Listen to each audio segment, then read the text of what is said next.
మాట్లాడుతూ ఆయన నోటీసులు చూపించారు సార్. ఆయనకి ఇచ్చింది కాకుండా మొత్తం వాళ్ళ కార్యకర్తలకే నాయకులకి ఇచ్చిన నోటీసులు చూపిస్తున్నారు. అదే నేను అడిగేది, ఏమిచ్చారు?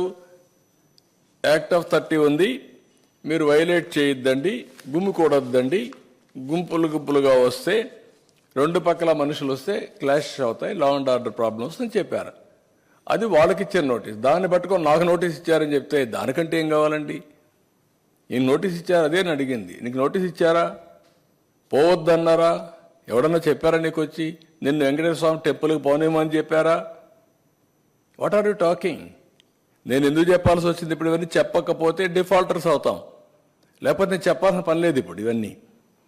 అంటే వీళ్ళు ఏ అబద్ధాలు చెప్పినా కండెమ్ చేయకపోతే అబద్ధాలే నిజమైపోతాయి.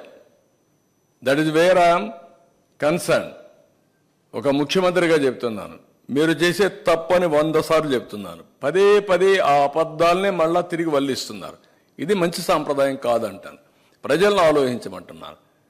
ఒక్కొక్కసారి తప్పు జరుగుతుంది. తప్పు జరిగినప్పుడు తెలుసో తెలియకుండా జరిగినా కూడా దేవుణ్ణి ప్రార్థించడానికి కొన్ని పూజలు చేశారు, అక్కడ పవిత్ర ఉత్సవాలు చేశారు. కనీసం నీకు తెలిసి జరిగినా తెలియక జరిగినా, తెలిసి తెలియకుండా జరిగినా నువ్వు కూడా క్షమాపణ కోరచ్చు, విచారాన్ని వ్యక్తం చేయొచ్చు. విచారాన్ని కూడా వ్యక్తం చేయకుండా ఎదురుదాడి చేయడం ఏంటండి? నేను ఎక్కడ చెప్పానండి? ఆ రిపోర్ట్ ఏదో వినిపిస్తున్నా, దానిపైన సిట్ వేశాను నేను.